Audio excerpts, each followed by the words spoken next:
Hello everyone, welcome back to my YouTube channel Management by Ms. Bushra. So today we will be discussing the topic decision making, its meaning, its process, types and techniques. So decision making की जब भी हम बात करते हैं in life in daily life हम बहुत सारे डिसीजंस लेते हैं like what to wear what to when to take leave etcetera. So normal life में भी as a human we take lot of decisions. जब हम बिजनेस कंटेक्स्ट में बात करते हैं, मैनेजमेंट के कंटेक्स्ट में बात करते हैं, तो ऑब्वियसली टू मेक स्मूथली एक ऑर्गेनाइजेशन को चलाने के लिए भी हमें बहुत सारे decisions which are very important and which may not be that much important, हमें बहुत सारे डिसीजंस लेने पड़ते हैं. तो ये जो प्रोसेस होता है डिसीजंस तक पहुंचने का, that process is actually decision making. So organisations वही सक्सेसफुल होंगे जहाँ पे डिसीजन सही, करेक्ट और राइट टाइम पे लिए जा रहे हैं, और जहाँ पे भी डिसीजन गलत हो जाएंगे तो वहाँ पे ऑर्गेनाइजेशन डाउनफॉल में चले जाएगा और हो सकता काफ़ी लॉसेस में चला जाए. So what is decision making? So, decision making is basically the process of deciding about something important, especially in a group of people or in an organization. तो एज अ मैनेजर, कोई भी manager का one of the most important function है decision making. As a manager हमें बहुत सारे decisions लेने होंगे, right? So, like I said, the success or failure of any organization will mainly depend on the quality of decision making कि manager ने किस तरीके का डिसीजन लिया है. सो जो डिसीजन मेकिंग है that is a continuous activity in the context. जब तक भी ऑर्गेनाइजेशन एग्जिस्ट करेगा, जब तक ऑर्गेनाइजेशन की एग्जिस्टेंस रहेगी, we have to take the decisions at various point of time.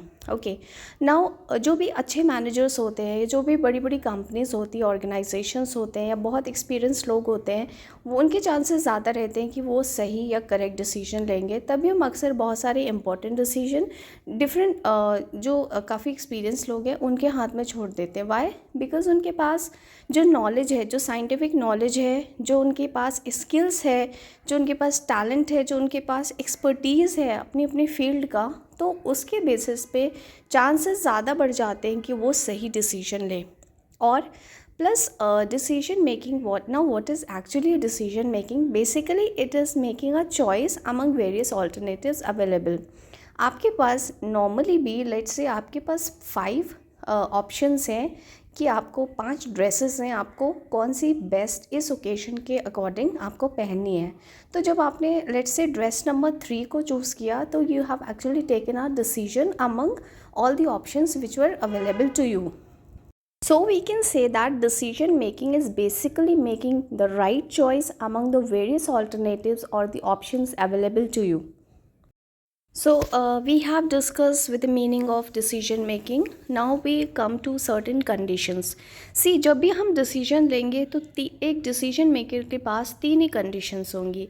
एक कंडीशन होगी जो सर्टेनिटी, लाइक हमें पता है कि ये चीज़ें ये रिपीटेडली होनी ही होनी है. तो वहाँ पे जब हम कोई भी डिसीजन लेंगे उसके जो चांसेस हैं, एम्बिग्विटी के चांसेस हैं या फेल होने के जो चांसेस है, chances of making a bad decision will be low. Why? Because हमें पता है ये चीज़ तो होती रहती. लेट्स से फॉर एग्जांपल कि मुझे सैलरी देनी है, तो एम्प्लॉयज़ को मुझे हर मंथ सैलरी देनी है, और ये डिसीजन जब मुझे हर मंथ ट्रांसफ़र करना होगा पैसे अकाउंट में, तो ये कोई ख़ास रिस्की डिसीजन नहीं है. Because this is certain. I know I have to purchase this particular raw material every month or let's say every 2 months. So this is a very certain decision, और ऐसे decision में there are very low chances of making a bad decision or very low chances of ambiguity because there is certainty in the decision. Now the second condition is risk. In case of moderate decisions. So when there is no certainty and when there is we can not say कि बहुत ज़्यादा uncertain है, means moderate kind है, तो वहाँ पे थोड़ा risk है. बहुत ज़्यादा रिस्क भी नहीं है और बहुत कम रिस्क भी नहीं है. और थर्ड इज़ अनसर्टेनिटी, मीन्स ऐसे डिसीजन जो लेट्स से मैंने इससे पहले ऐसे डिसीजन तो कभी लिए ही नहीं है या बहुत अनसर्टेनिटी है, तो वहाँ पे हमारा डिसीजन मेकिंग के केस में हमारा जो रिस्क है वो या chance of making a bad decision वो काफ़ी हाई हो जाएगा. Let's say I have not done this type of particular project. Our business has not done this type of particular project ever in the life. Now अब मैं उस पर investment करने की सोच रही हूँ, एक न्यू टाइप का इंटायरली न्यू प्रोजेक्ट है, तो वहाँ पे हमारा जो रिस्क है वो बहुत हाई है, बिकॉज़ वहाँ पे अनसर्टेनिटी बहुत है. ऐसा कुछ काम मैंने पहले कभी किया ही नहीं. Okay, so these are the 3 conditions which arises जब भी एक डिसीजन मेकर डिसीजन लेता है. So now we come to the next which is types of decision. तो टाइप्स ऑफ डिसीजंस की जब हम बात करते हैं तो number 1 is programmed and unprogrammed decisions. Program decisions क्या होते हैं? बेसिकली प्रोग्राम डिसीजन ऐसे डिसीजंस हैं जो मैनेजर्स रूटीनली बेसिस पे अक्सर ही डे टू डे बेसिस पे लेता रहता है. Means these are actually decisions which are taken by the managers on a daily basis. So क्योंकि ये डेली बेसिस के हैं तो वी कैन से कि ये रूटीनली इन नेचर है, स्ट्रक्चर्ड हैं, रिपीटेटिव इन नेचर है.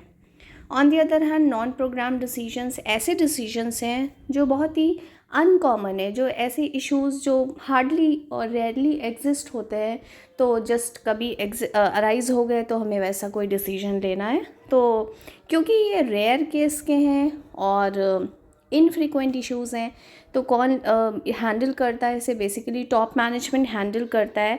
So these are non routine, non repetitive, unstructured kind of decisions. Now next is routine and strategic decision. See, routine decisions क्या होते हैं? As the name signifies, routine decisions are the decisions which are taken routinely on a routine basis. Like we can say जो managers भी लेते हैं routine decision, even supervisor junior levels के लोग भी ले सकते हैं डिसीजंस. फॉर एग्ज़ाम्पल एक डिपार्टमेंट में कोई चीज़ लेट्स से स्टेशनरी ख़त्म हो गई, तो वो डिसीजन कोई भी ले सकता है.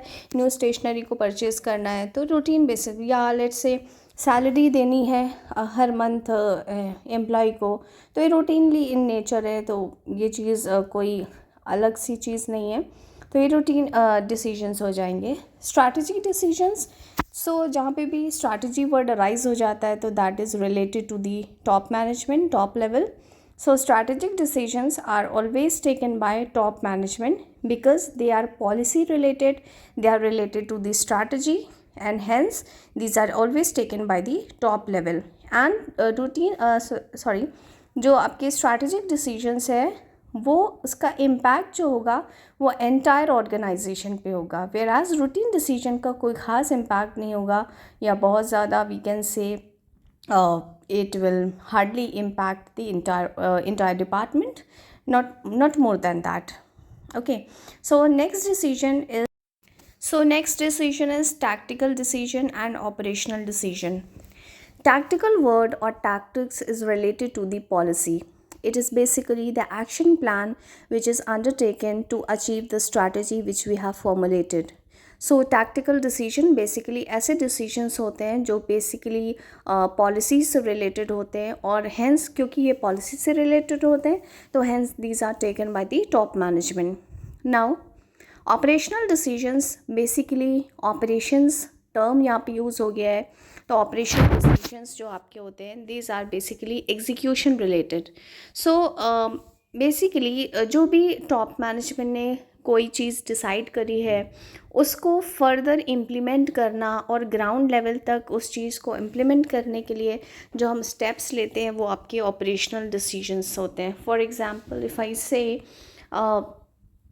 कि आपको लेट्स से इस बार हमें marketing, let's say top management ने कहा था कि इस बार anyhow we want the sales this much percentage hike in the sales. All right, so आपका आपका लेट्स से प्रोडक्शन डिपार्टमेंट है, तो प्रोडक्शन डिपार्टमेंट का ऑब्जेक्टिव ये बनाया गया कि सेल्स को इन्हांस करना है, ये हमारा अल्टीमेट ऑब्जेक्टिव है. तो प्रोडक्शन डिपार्टमेंट को क्वालिटी पे ध्यान देना है या मोर क्वांटिटी प्रोड्यूस करनी है. तो मोर क्वांटिटी और क्वालिटी दोनों चीज़ पे ध्यान देने के लिए हम जितने भी डिसीजन ले रहे हैं ताकि वो चीज़ को फर्दर हम इम्प्लीमेंट कर पाएँ, उसको एक्शन लेने के लिए जो भी डिसीजन है वो हमारा ऑपरेशनल डिसीजंस है। All right, so next is personal and organisational decisions. Personal decision, जो डिसीजन मैं अपने आप के लिए ले रही हूँ और ये मुझे ही इम्पैक्ट करेगा, वो हमारा पर्सनल डिसीजन है। लाइक इफ़ आई डिसाइड आज मैं क्या पहनूँ ऑफिस में, या आज मुझे लीव लेनी है, या मुझे लेट्स से 6 महीने के बाद मुझे ये ऑर्गेनाइजेशन को छोड़ना है, रिज़ाइन करना है, तो ये सारे डिसीजन क्या मेरे लिए हैं और मेरे खुद के हैं, तो वो पर्सनल डिसीजंस हैं। ऑर्गेनाइजेशनल डिसीजन, जो पूरी ऑर्गेनाइजेशन के लिए डिसीजन लिए जा रहे हैं, वो हमारे ऑर्गेनाइजेशनल डिसीजन है। Okay, next is major decision and minor decision. As the name suggest, major decision ऐसे डिसीजन है जो बड़े डिसीजंस है, जो इम्पॉर्टेंट डिसीजंस है। लाइक इफ़ आई डिसाइड कि मुझे ये बिज़नेस को एक्सपैंड करना है, अपनी एक न्यू फैक्ट्री प्रीमाइसेस ख़रीदनी है, तो ये डिसीजन एक काफ़ी इम्पॉर्टेंट और बड़ा डिसीजन हो गया। और क्योंकि ये बड़ा और बहुत इंपॉर्टेंट डिसीजन है, तो it will be taken by the top management. ऐसे डिसीजन हमारे मेजर डिसीजंस होते हैं। Minor decisions on the other hand, छोटे मोटे डिसीजंस जो कोई भी लाइक स्टेशनरी ख़रीदना है, कोई और चीज़ छोटी मोटी ख़रीदनी है, तो वो सारे डिसीजन हमारे माइनर डिसीजन है। Then individual and group decision. Individual decision वो डिसीजन जो एक इंडिविजुअल खुद लेता है अकेले, और ग्रुप डिसीजन जब हम ग्रुप में मिलके कई लोग कोई डिसीजन लेते हैं, तो वो ग्रुप डिसीजन है। So now we come towards the next topic which is process of decision making. Decision making का प्रोसेस बहुत ही सिंपल सा है। सबसे पहले we need to identify the decision, means once we do not have the realisation कि हमें कोई डिसीजन लेना है, तो नथिंग विल वर्क। आगे हम प्रोसीड कैसे करेंगे? So first of all you should have some problem, you should have something जिसके ऊपर आपको डिसीजन लेना है। ऑलराइट, फॉर एग्जांपल आपको पता है कि हमारे बिजनेस की सेल्स लगातार गिर रही है, डाउनफॉल में जा रही है। So this is the problem, this is the concern area you have identified. Now इस बेस पे आपको आगे चल के कोई डिसीजन लेना है। So this is identification of the problem और decision. Second is gather relevant information. अब आपने प्रॉब्लम आइडेंटिफाई कर ली, अब आपको उससे रिलेटेड इन्फॉर्मेशन को गैदर करना है। So now I will try to collect as much as information as possible कि हमारी सेल्स एक्चुअली में क्यों डाउनफॉल में जा रही है। Okay, now third is identify the alternatives. इसके सॉल्यूशन के लिए बहुत सारे इसके सॉल्यूशन होंगे। सो बेसिकली प्रॉब्लम के बहुत सारे सॉल्यूशन होंगे। लेट्स से सॉल्यूशन नंबर 1 से भी वो सॉल्व हो सकता है, 2 से भी, 3 से भी, 4 से भी, लेट्स से 5 से भी। Let's say we have 5 solution. तो जो हमने आइडेंटिफाई किए वो क्या किए? 5 ऑल्टरनेटिव्स, 5 सॉल्यूशन को हमने आइडेंटिफाई किया। Alright, now way the evidence. Now हमारे सामने जो ऑल्टरनेटिव्स, जो ऑप्शंस अवेलेबल हैं, हमें उनको वे करना है। वे इन सेंस कि सारे ऑप्शंस के कुछ प्रॉज एंड कॉन्स होंगे। हमें देखना है कि फीजिबल कौन सा है हमारे लिए सॉल्यूशन, कौन सा सॉल्यूशन से सबसे ज़्यादा हमारी प्रॉब्लम अच्छी तरीके से सॉल्व हो सकती है, सारी चीज़ों को, सारे फैक्टर्स को कंसीडर करते हुए।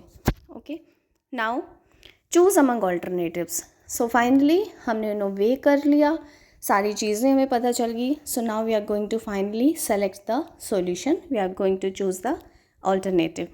All right, now take action. Take action means once we have selected the alternative, now we need to implement it.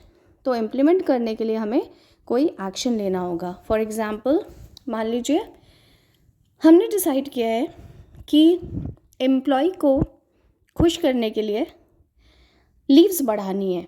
This we have decided. जो भी प्रॉब्लम थी, लेट्स से एम्प्लॉयज़ बहुत ज़्यादा खुश नहीं थे और बहुत सारे लोगों ने कंसर्न रेस करी थी कि हमारे पास लीव्स ऑर्गेनाइजेशन में बहुत कम है, तो लीव्स को बढ़ाया जाए। तो एज अ सॉल्यूशन उनको खुश करने के लिए जो हमारी प्रायोरिटी पे नंबर 1 सॉल्यूशन था वो क्या था कि let's first of all let's raise the number of leaves which are granted from the organization to the employees. So now इस पॉलिसी को इम्प्लीमेंट कराने के लिए obviously we need to take some action. बहुत सारे नोटिस निकालने होंगे, बहुत सारे कम्युनिकेशन करना होगा, बहुत सारे परमिशंस लेने होंगे। तो ये जो एक्शन हम ले रहे हैं for the implementation is take action. Now lastly, review your decision and its consequences. Simply means that आपने जो डिसीजन लिया है उसे आप लगातार रिव्यू करते जाएं और क्या कॉन्सिक्वेंसेस, क्या रिजल्ट है उसे देखते जाएं। So this was the process of decision making. Now we have techniques of decision making, which is the last topic under the main topic decision making. तो techniques of decision making ऐसे बहुत सारी techniques होती हैं, थोड़ी कुछ qualitative techniques को today I am discussing with you all. So first technique of decision making is group discussion. Everybody knows जब एक ग्रुप बैठा है, उनको एक कंसर्न, एक प्रॉब्लम, एक टॉपिक दे दिया गया है, उस पर जब आपस में लोग बातचीत कर रहे हैं, अपने पॉइंट ऑफ व्यूज़, अपने ओपिनियंस, थॉट्स को रख रहे हैं और फाइनली एक कंक्लूजन पे पहुंचने की कोशिश कर रहे हैं जिससे वो फाइनली एक डिसीजन तक पहुंच जाए, that is group discussion. Now the second technique is NGT, nominal group technique. Nominal group technique is a technique in which there is basically a team of let's say 7 to 8 members. Now what happens is that यहाँ पे nominal group technique में 4 major steps होते हैं। Major steps कौन कौन से? First is brainstorming. हमें सबसे पहले जो भी टॉपिक है, जो भी बेस है हमारी प्रॉब्लम का, वो हमें सबसे पहले कम्युनिकेट करना है।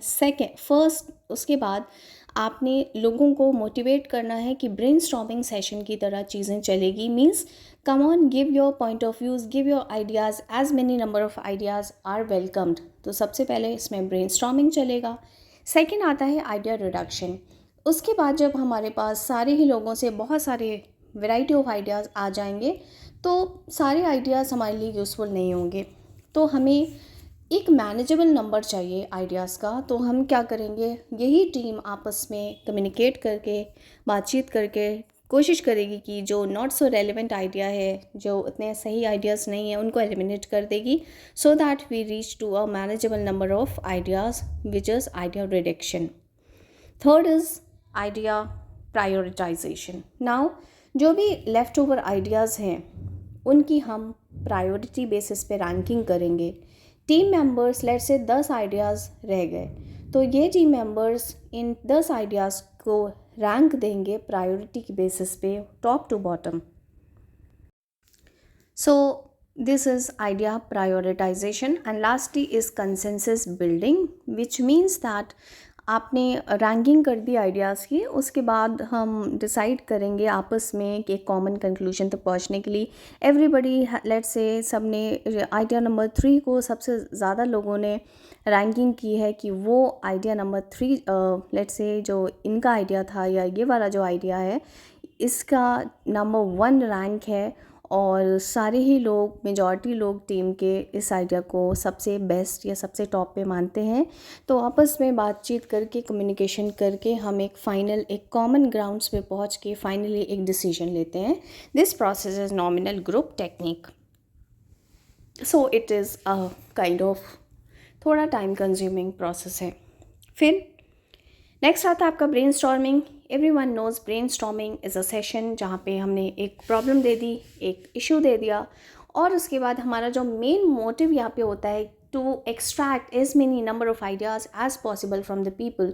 यहाँ पे अभी हम फ़िलहाल क्वालिटी की बात नहीं कर रहे हैं। हमारा मेन ऑब्जेक्टिव ब्रेनस्टॉर्मिंग सेशंस में रहता है कि कम ऑन, आपके दिमाग में जो भी चीज़ें आ रही हैं, जो भी आइडियाज़ आ रहे हैं, you are welcome, you have to speak, you have to just tell.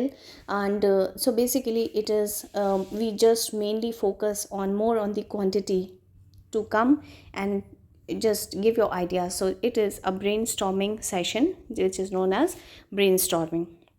All right, so the next technique is it is Delphi method. Delphi method basically is a technique which is also known as ETE or estimate talk estimate technique.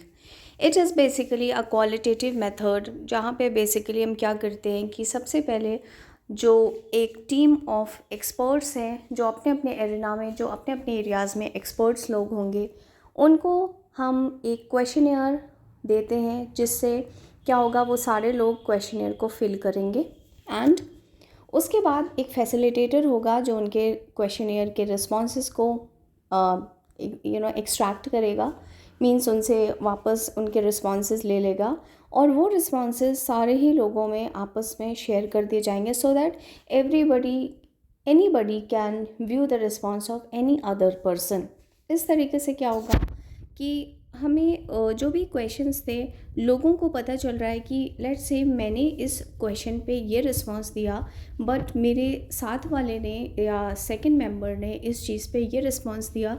सो ये चीज़ मुझे मजबूर कर रही है कि हम उनके point of view से भी सोचें। देन इस चीज़ पे एक डिस्कशन होगा कि आपने ऐसा क्यों बोला। Then they will have a discussion and then again facilitator second round of questionnaire again उनको देगा। ये क्वेश्चनियर इस चीज़ को माइंड में रखते हुए ड्राफ्ट किया जाएगा कि फर्स्ट राउंड जो था क्वेश्चनियर का उसमें रिस्पॉन्सेस कुछ ऐसे आए थे, तो सेकेंड राउंड में हमें क्वेश्चंस को चेंज करना है ताकि हम और इन डेप्थ जान पाएँ व्हाट दे वांट टू से, उनके माइंड में, एक्सपर्ट्स के माइंड में क्या है।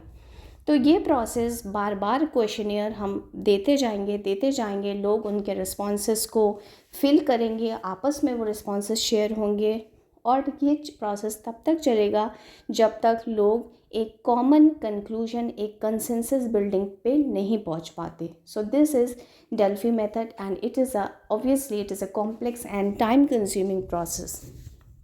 Next is multi voting. कई बार जब हम कुछ सेलेक्टेड ऑप्शंस में फंस जाते हैं तो हम मल्टी वोटिंग का यूज़ करते हैं। Let's say there are 5 good options left, तो अब मुझे डिसीजन लेना है कि किस ऑप्शन के साथ मैं जाऊं। तो मैंने उसकी वोटिंग करा ली लोगों से, सबसे हाईएस्ट वोट जिस चीज़ को मिले उसे वो फाइनली हमने चूज़ किया। This is multi voting. And last we have Pareto analysis or 80-20 rule. Already I have discussed in one of the short video. Basically it is a process जहाँ पे क्या होता है कि ऑर्गेनाइजेशन में बहुत सारी प्रॉब्लम्स, बहुत सारे कंसर्न्स होते हैं। हम हर कंसर्न को, हर प्रॉब्लम को सॉल्व नहीं कर सकते। 100 प्रॉब्लम्स अगर हैं तो हम 100 प्रॉब्लम को ध्यान दे नहीं सकते इस पॉइंट ऑफ टाइम पे। तो इट इज़ बेटर कि हम 20 ऐसी प्रॉब्लम्स को आइडेंटिफाई करें जिनको सॉल्व करना एक्चुअली इम्पॉर्टेंट है। प्रायोरिटी सेट कर लें कि ये प्रॉब्लम मुझे सबसे पहले अभी सॉल्व करनी है, क्योंकि ये 20 प्रॉब्लम्स जिससे अगर मैंने इनको सॉल्व कर लिया या इन कंसर्न को रिजॉल्व कर लिया तो मुझे 80% हमारे ऑर्गेनाइजेशन स्मूथली चलेगा, ग्रोथ होगी, प्रॉफिटेबिलिटी होगी। So basically Pareto analysis says that you identify 20% of the concerns or problems that will give you 80% of the results. So this is Pareto analysis or 80-20 rule. So this was all about the decision making. I hope you would have enjoyed the video. You would have learned a lot from this video. Please post your queries in the comment section, and if you do like, please like, share and subscribe to my channel. Thank you.